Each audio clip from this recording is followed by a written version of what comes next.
Yo, what's good, gang? It's your boy Dez Reacts back with another reaction video. In this one, we got the SAS in the Peterhead prison raid, October 1987.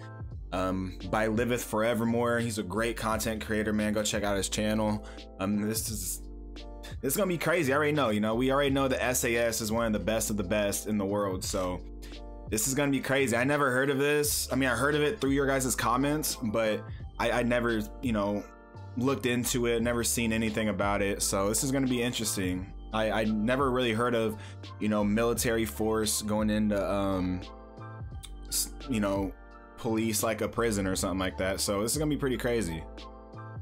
Man, we're at 2,400 subs, man, almost to 3K. Smash that subscribe button if you haven't already, man. Smash that like button. Leave a comment on other videos you guys like me to react to. And let me know your guys' thoughts and comments on this raid, man. I'm really excited about this one. We all know the SAS, bro. They the real deals.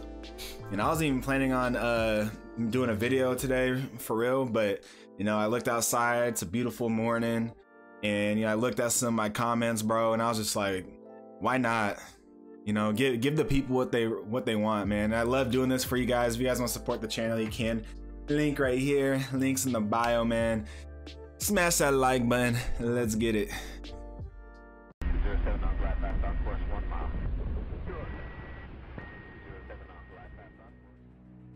On the 28th of September 1987, 48 prisoners held in Peterhead prison in northeast Scotland rose up and seized control over D Hall within the complex. For Peterhead up and 48 prisoners. 48. I was making sure I heard that right. Scotland rose up and seized control over D Hall within the complex. For Peterhead prison, this was its second riot in just 2 years, with Officer Jackie Stewart, who was one of the prison guards on duty at the time, recalling that a colleague had placed an inmate on a minor report in the morning, but in the evening, when they were out for leisure, the inmate tried to stab the officer who was involved. I went to Bro, see, prisons, bro, are so freaking crazy, man, and that's like everywhere in the world too. It's not just Scotland, not just America, not just wherever, bro. There's definitely stories like that, from what I know in America, man, where prisoners, especially ones that have life, bro, and they know they're not getting out. What did they got to lose? You know what I mean? Like, and they just tried stabbing this officer because he gave him a minor write-up. This is about to be wild.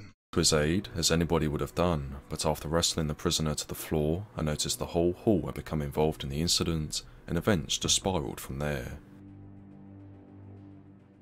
In the unfolding unrest, Officer Jackie Stewart and the other prison guard were taken as hostages by a handful of the prisoners, although the second guard would eventually be released on the following day.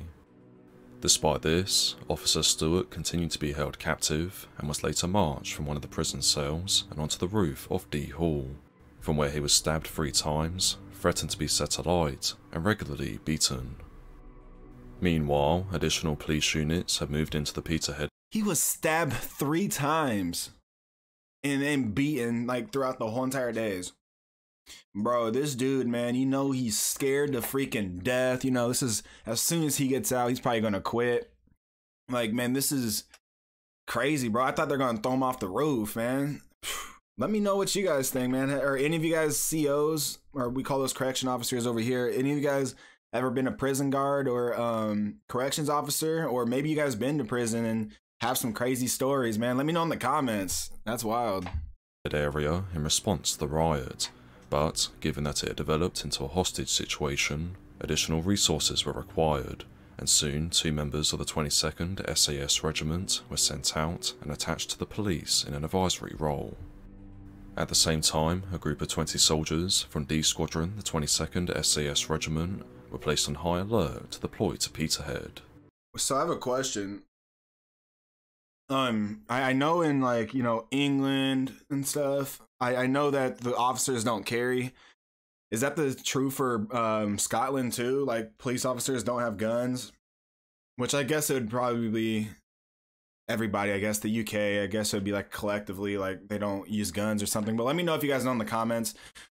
Because I know in America, if there was a hostage situation, we probably wouldn't call in the National Guard, you know, the military. We would have our SWAT teams go and take care of this. You know, they're tactically trained by, you know, a lot of times by like military personnel to, you know, to move tactically. And yeah, like we'd call our SWAT team. We wouldn't use the military. However, authorization for military intervention was only to be given in the event that all other options to end the crisis had been exhausted. As such, over the next few days, negotiations between the police and the prisoners took place in the hopes of securing the safe release of Officer Stewart, who had by now been moved from the roof and back down into one of the prison cells. Consequently, based on this development and fearing for the well-being of the hostage, the Home Secretary Douglas Hurd, after conferring with Prime Minister Margaret Thatcher and senior police officials, gave the green light for the SAS to intervene in the early morning hours of the 3rd of October. And if I know correctly, Margaret Thatcher, she is no joke. She was like a my way or the highway type of person, right? Like, let me know in the comments. I know you guys loved her. October 1987. From their staging area at RAF Linham, the men of D Squadron were flown into Aberdeen on board a C-130 transport aircraft, from where they were then taken to Peterhead. On arrival on the scene, the SAS quietly entered the prison complex through a rear entrance and were taken to the prison's gymnasium, where a briefing was carried out and an assault plan was drawn up.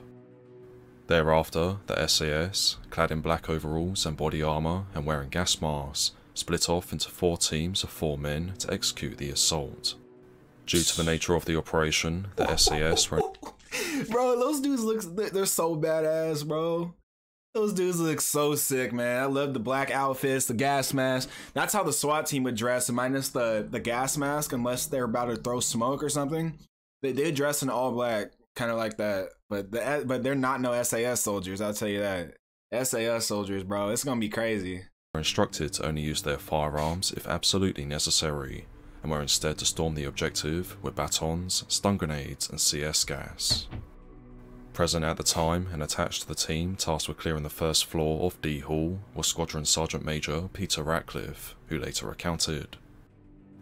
Silently, the 4 teams got into position and made their preparations, but as the guys edged their way along the slippery wet parapet, they were spotted from across the yard by prisoners in B Wing, which held several hundred men. They shouted warnings to alert the hostage takers.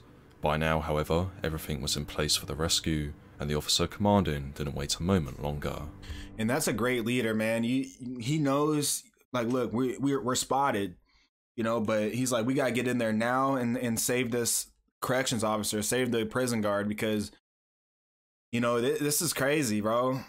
He knows that everyone knows now that the SAS, they probably don't know it's the SAS, but they know the police is there at least, and they're coming in. At exactly 0500 on the 3rd of October 1987, the 4 SAS teams received the signal to begin the assault. On 3 of the floors of D Hall, 3 of the teams breached through metal doors and stormed onto the metal walkways, deploying as they did so stun grenades and CS gas to incapacitate the rioters. Simultaneously, the 4th team, located on the roof, breached through the ceiling of the cell Officer Stewart was being held in. Within seconds, the men of the SAS had grabbed the hostage and were escorting him out to safety. Bro, that freaking prison was trashed. They were going crazy, bro. If they think any of them are about to get out of prison anytime soon now, And then the SAS went in there and within minutes they were able to get the hostage. I guarantee you that as soon as those prisoners knew it was the SAS, I guarantee you that they just backed down. You know what I mean? Like, oh shit, like they're throwing stun grenades at us, flashbangs, gas at us, and they're strapped. Like, SAS, bro, went in there, got out, and did their thing. In the meantime, the other SAS teams were making their way through the rest of the building and dealing with the rioters, who, stunned and caught off guard by the speed and intensity of the assault, put up no resistance and were very quickly subdued. Thus, just 3 minutes into the operation, D Hall had been secured and the riots had been quelled, and shortly afterwards the police moved in to take over from the SAS. who slipped out of Peterhead prison as swiftly and silently as they had arrived only 1 hour before. The men of D Squadron would then return to Aberdeen and board aircraft that would take them back to their garrison in Hereford, with Squadron Sergeant Major Ratcliffe concluding. The flight back was slow, but I passed the time thinking about the events of the pre-dawn hours, and reflecting on my luck that once again I'd been involved in the action, another piece of the regiment's history. The self-styled hard men of Scotland's toughest maximum security prison turned out to be about as tough as newborn kittens in the face of really hard men, the SAS. Oh my gosh, bro, and that's so true, man. So those prisoners think they're the, they think they're the baddest in the land. You know what I mean? We're in prison, bro. We're tough. We're, like, we're some bad dudes.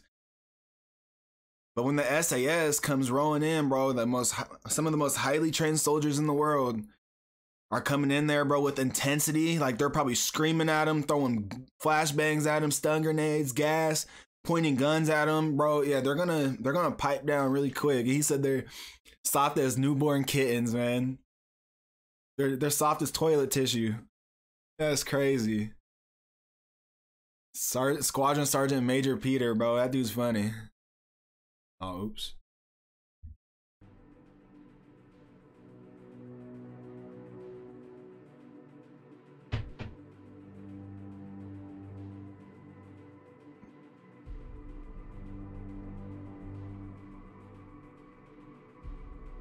So it took well over 10 years. Oh, no, never mind. Dang, it took 6 years for it to be mentioned that the SAS was there, bro. That's how secretive they were, or are. That's crazy, bro. Imagine the stuff, what SAS is probably doing, Delta Team, SEAL Team 6, whatever.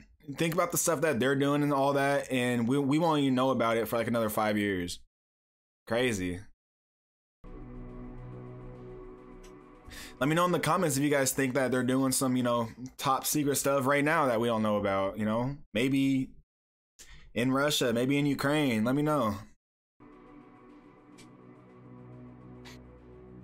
Scotland, the first time the SAS ever been in Scotland.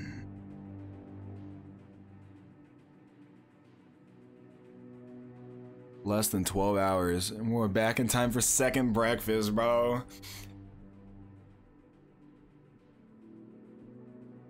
One thing about the SAS, man, they definitely got a sense of humor, it seems like, bro. Like, he made a joke, made it just back in time for second breakfast. Like, bro, these dudes are cold, bro. They're one of the best for a reason, and they pipe down those prisoners very quick. And if you guys enjoyed this content, man, please smash that like button, hit that subscribe button, leave a comment in the comment section on other videos you guys want me to react to and your guys' thoughts on this video. And man, if you'd like to support the channel, links in the bio, links right here, man. I'll catch you guys on the next video. Peace.